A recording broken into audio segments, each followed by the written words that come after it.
20 নম্বর অঙ্কের খ নম্বরে বলা আছে 4x + 4y = 11 এক নং সমীকরণ, আর 4x - y = 10 এটা হলো 2 নং সমীকরণ।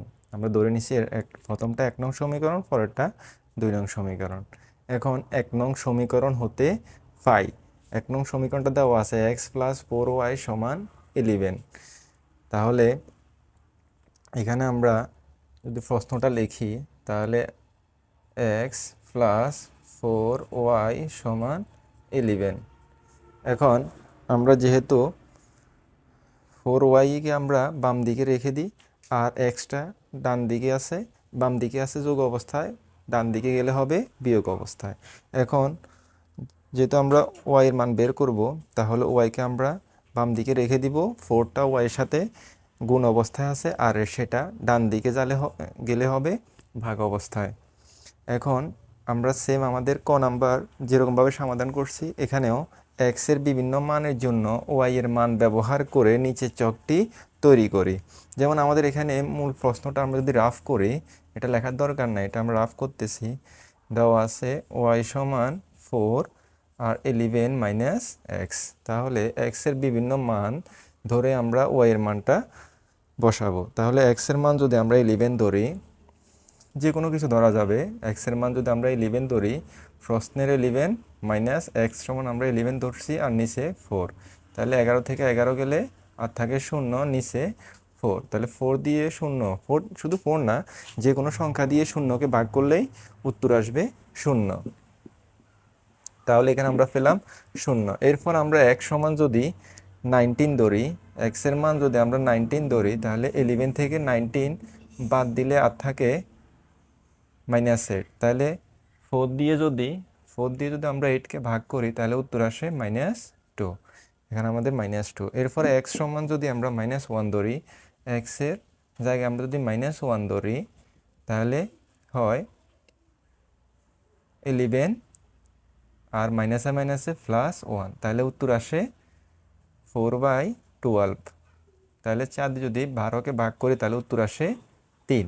আমাদের উত্তর আসছে 3। এরপরে যাই, আমরা যদি x এর মান -9 ধরি, x এর মান -9 ধরি, তাহলে এখানে আসে মাইনাসে মাইনাসে +9, তাহলে 11 সাথে 9 যোগ করলে হয় 20।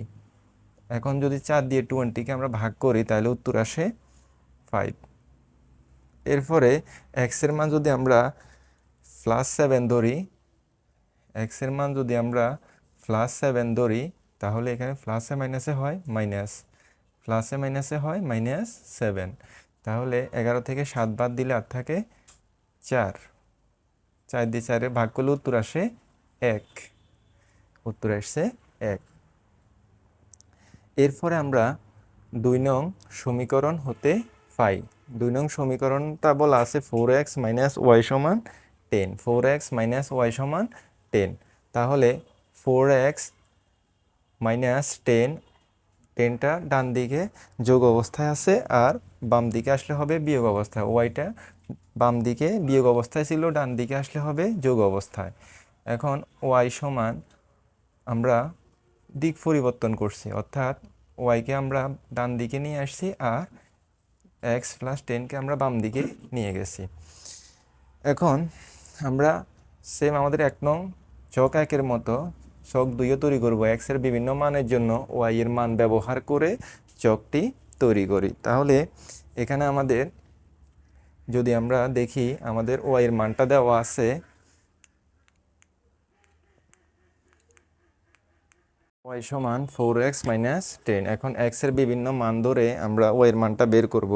তাহলে x এর মান যদি আমরা প্রথমে 1 ধরি, 4টা x এর সাথে গুণ অবস্থায় আছে, তাহলে ইন্টু 1 - 10, তাহলে আমাদের উত্তর দাঁড়ায় 4 × 4 - 10, 10। তাহলে 4 থেকে 10 বাদ দিলে আর থাকে -6, যেহেতু বড় সংখ্যার আগে মাইনাস, এই জন্য আমাদের এখানে বসছে মাইনাস, তাহলে -6। এরপর আমরা যদি 4 এর মান x এর মান যদি আমরা 0 ধরি, তাহলে আমাদের উত্তর আসে যে কোনো সংখ্যার সাথে 0 গুণ করলে হয় 0।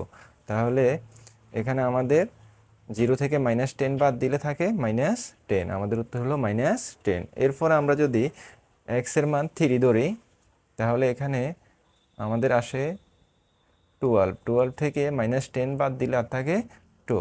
আমাদের উত্তর আসছে 2, যেহেতু ক নাম্বার চক 1-এর সাথে চক 1-এর রাশির সাথে আমাদের এখানে তার -2, আর এখানে যদি আমরা 4 ধরি, ওয়াইয়ের মান যদি আমরা 4 ধরি, তাহলে 4×4 = -10, উত্তর আসে আমাদের এখানে 6। এটা হলো আমাদের 2 নং সমীকরণের চক। 1 নং সমীকরণে আমাদের আরেকটা মিস্টেক রয়ে গেছে, সেটা হলো এর মান যদি আমরা, অর্থাৎ দ্বিতীয় সমীকরণে একটা মানের সাথে আমাদের প্রথম সমীকরণ অর্থাৎ প্রথম চকের যে কোনো একটা মান মিলতে হবে। তাহলে এখানে আমাদের কোনো মান মিলতেছে না। এখন আমরা যদি এর মান 3 ধরি, এর মান যদি আমরা 3 ধরি, তাহলে এখানে 11 - 3 নিচে 4, তাহলে 11 থেকে 3 বাদ দিলে আর থাকে আমাদের এখানে 8 আর থাকে 4। তাহলে 4 দিয়ে আমরা 8কে ভাগ করলে উত্তর পাই 2। তাহলে এখানে আমাদের যে আনসারটা দাঁড়ায় সেটা হলো, যদি আমরা 3 ধরি তাহলে উত্তর আসে 2।